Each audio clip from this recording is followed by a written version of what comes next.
the agenda. And so we're very concerned that while she's in the Biden administration, she's going to push an extreme leftist agenda. There's one aspect of her story that points in that direction. That's because she once worked for the Transgender Legal Defense and Education Fund. There, she engaged in negotiations with insurance agencies to allow surgeries for transgenders, specifically breast augmentation. So this is very specific to the transgender movement, and it's not a stretch to think that she will be pushing the same agenda while she's in the EEOC. It's also suspected she will use the position to attack religious and conscience protections for employers. Cuttergall's term runs through 2027, and her appointment has given Democrats control of the federal agency. I'm Charlie Butts. Wall Street is back to climbing again today following more encouraging profit reports and the latest signal that inflation is loosening its chokehold on the economy. More news online at afn.net and on the AFN mobile app. I'm Rusty Pugh. Hi, I'm Dr. Jessica Peck, host of the Dr. Nurse Mama Show, the home of happy parents and healthy teens on AFR.net. I serve as your expert guide to engage, equip, encourage, and empower you to navigate life's toughest issues with your teens. We explore health impacts and home strategies to create a safe space in an unsafe world. The Dr. Nurse Mama Show on AFR.net.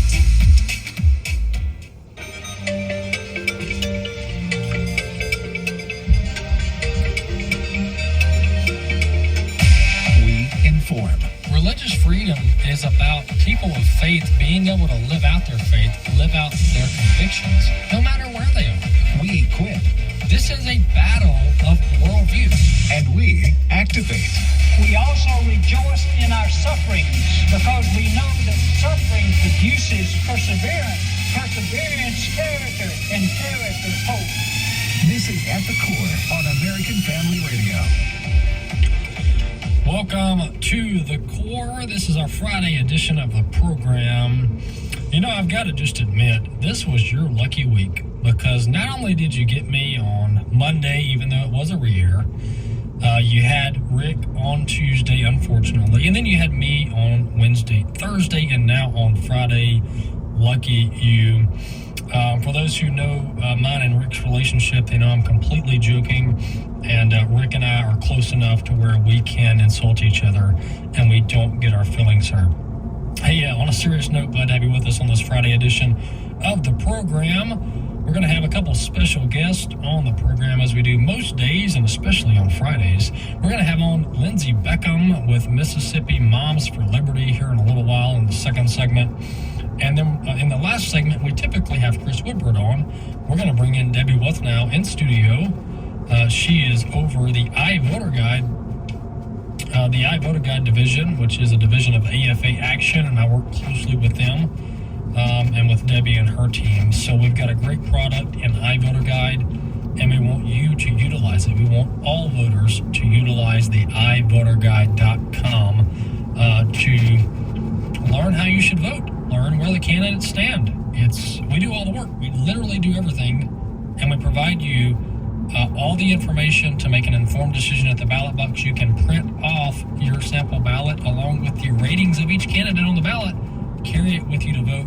We sure do love to make life easy. So that's what I'm going to do in Mississippi on our primary August 8th is I'm going to print off a PDF of the iVoter Guide for my ballot at my address. Yes, we provide that. And I'm going to carry it in the booth for me to vote with, so I make an informed decision and make life easier for everyone. That's what iVoterGuide.com provides. So we'll talk to Debbie about that in the last segment. Our scripture for the week, we're in Psalm chapter 80. Give ear, O shepherd of Israel, you who lead Joseph like a flock, you who are enthroned upon the cherubim, shine forth.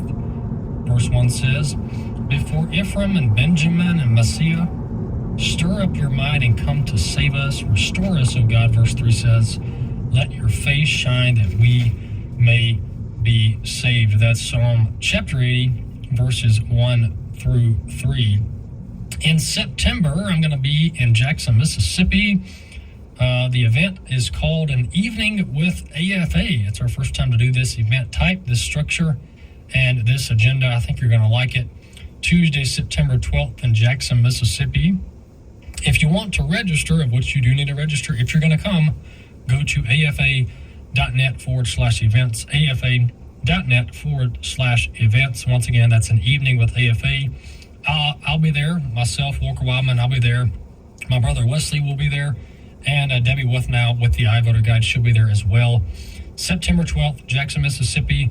Check out the website, afa.net/events. Go ahead and register, and we look forward to seeing you there.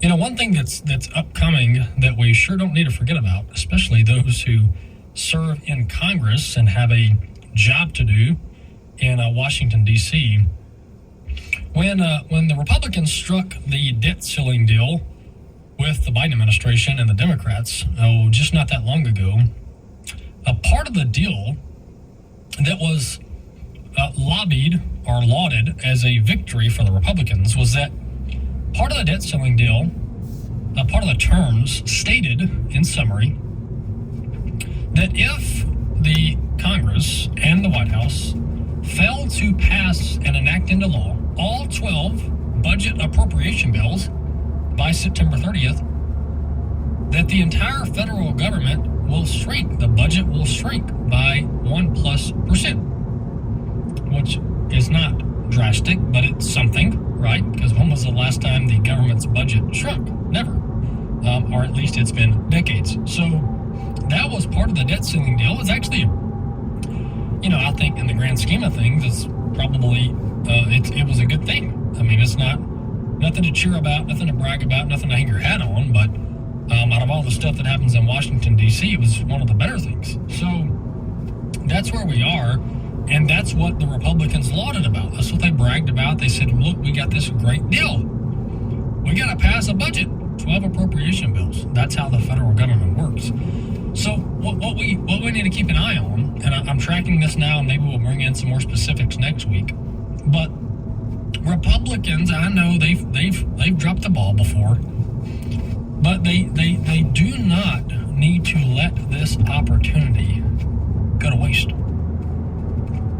And the one way that they can completely drop the ball on this is if they don't do their part to pass the 12 appropriation bills. I mean, they've got to have these things done by September 30th, and that seems like a long ways out, but boy, in the scheme of Washington, that is a long time. I'm sorry, that is not that far out. I mean, Washington operates about like a turtle as far as the speed of getting work done. So we're going to track this and maybe see where the progress is in some of these bills. But they have to get this done, these 12 bills done by September 30th. That way they put the pressure on the Biden administration to sign the legislation, sign the bills into law, so that they can avoid the reduction in federal spending by 1+%. That's the way the debt ceiling negotiations were authored. And I'll just tell you this: if Republicans fail to do this, it's not because they can or they don't, or they didn't have the time or whatever. It's because they didn't want to. It's because they didn't want to. And when they struck the debt ceiling deal, they wanted something to brag about, knowing good and well in their heart that they're never going to hold the Democrats' feet to the fire on this. This is a prime opportunity heading into the 2024 cycle for the Republicans to do something meaningful, put the pressure on Biden, make him have the problem to figure out. And so we'll see if the Republicans take advantage of this prime opportunity, or if they completely drop the ball, which they've been known to do in the past. Another story I want to talk about is a clip I came across actually just right before the program, and I made Marty run around and get this clip, so we're going to make use of it. I came across this, by the way, this is about Representative Nancy Mace from South Carolina. I've covered some of her stories before, some stories regarding her. She's notorious for telling Republicans that we need to be more moderate on the abortion issue. We need to make sure we have exceptions for killing babies, etc., etc. And I just completely disagree with her position on that. Not only from a political standpoint, but more importantly from a biblical standpoint. I mean, this is a lady who, touts herself as a Christian, as a conservative, and one who holds a biblical worldview. And she went around telling everybody that, we got to be, she went on MSNBC, we got to be more moderate. We gotta allow for the babies to be killed, at least to a certain degree, right? That is a loser from all vantage points. Well, just yesterday morning, she was at a prayer breakfast for Senator Tim Scott, also out of South Carolina, and Lindsey Graham was there and others. And listen to, by the way, let me go ahead and warn the parents, because if I'm a dad, I'm driving down the road. If you got kids in the car, especially youngsters, you may not want them to hear this. You don't have to do the explainer. But we're about to play this clip of Representative Nancy Mace talking about her and her fiance and what happened in the morning on their way before they headed to the prayer breakfast. Completely inappropriate and horrendous what she said, but let's listen. But want to thank you for pulling this together. Another year, another standing room only event. And when I woke up this morning at 7, I was getting picked up at 7:45. Patrick, my fiance, tried to pull me by my waist over this morning in bed. And I was like, no, baby, we don't got time for that this morning. I got to get to the prayer breakfast and I got to be on time. And little TMI, but he can wait. I'll see him later tonight. But I was here early today for you, Tim. And I think everybody was here early for you today. So that's a Representative Nancy Mace, a Republican from South Carolina, at a prayer breakfast. She's not at the bar. She's not at the pub. She's not drinking beer and playing pool. She's at a prayer breakfast. And she comes up with the freedom to let the entire audience know that her and her fiance were in bed this morning together. And you can read into the rest. What on earth? Where has our moral compass gone? This shouldn't be. This is an embarrassment. An utter embarrassment. And then she tweets out later defending it. Oh, nobody's a saint. Well, thanks for stating the obvious. And this doesn't just throw shade on Washington, D.C. and the politicians there. Because half of them are degenerates. They're pagans. They don't believe in God. And they don't care about God. But this cuts down to people who claim the name of Christ, who claim to be followers of Christ, who claim to be Bible-believing Christians, and they think that sleeping with someone who's not your spouse is okay. And not only is it okay, but I felt good enough about it to go to a prayer breakfast and talk about it. I mean, you want to talk about summing up American Christianity in 2023? That clip does it. That's it. That's it. We are in an era with the church, the bride of Christ, in this context, in this culture, where people claim the name of Christ, claim to be followers of his word, and they openly, blatantly, without hesitation, live in sin. And not only do they live in sin, but they talk publicly about their sin. And there's no batting an eye. There's no hesitation. There's no fumbling. There's no, I can't believe I just said that. This is so bad. Should I be doing this? No, I shouldn't be. I'm so regretful.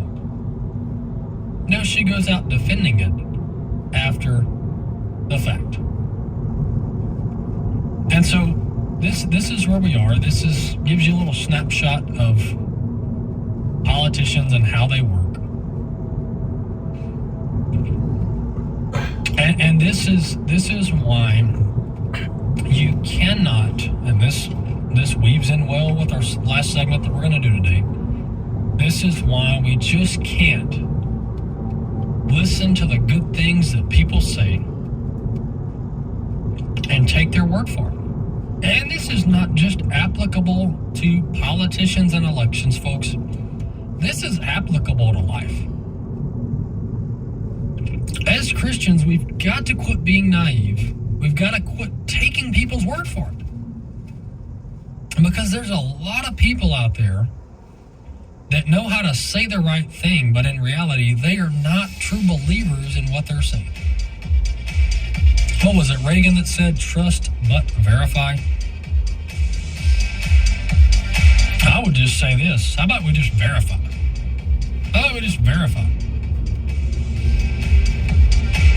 So that's Representative Nancy Mace, South Carolina, bragging about fornication at a prayer breakfast. I'll tell you what.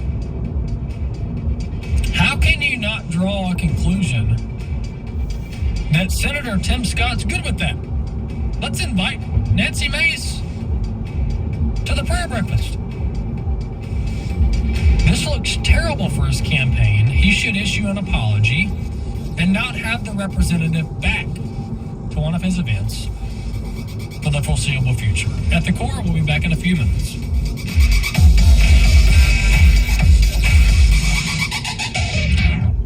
But even if we or an angel from heaven should preach to you a gospel contrary to the one we preach to you, let him be accursed. My name is Abraham Hamilton III, and this is the Hamilton Minute. The Communist Chinese government has undertaken an effort to rewrite the Bible to make it compatible with their communist and atheistic worldview. The first glimpse of the damning effort was revealed recently, in which the woman caught in adultery is not spared from stoning and condemnation by Jesus. Instead, their false representation of Jesus stones the woman, a rogue dissident, himself. Pastor Wang Yi of China said it best: the communist Chinese are doomed to lose. They've made an enemy of the undefeatable one. Listen each weekday from 5 to 6 p.m. Central for the Hamilton Corner, or visit the podcast page at afr.net for more from Abraham Hamilton III, Public Policy Analyst for the American Family Association.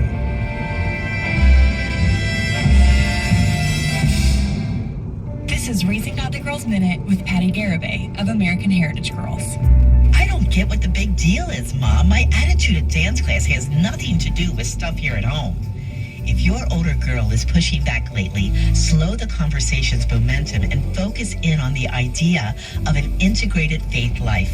As a godly girl, she doesn't get to compartmentalize or choose when she does and does not represent Christ. Matthew 5 says that God's children shine a light to the world, not be hidden no matter where.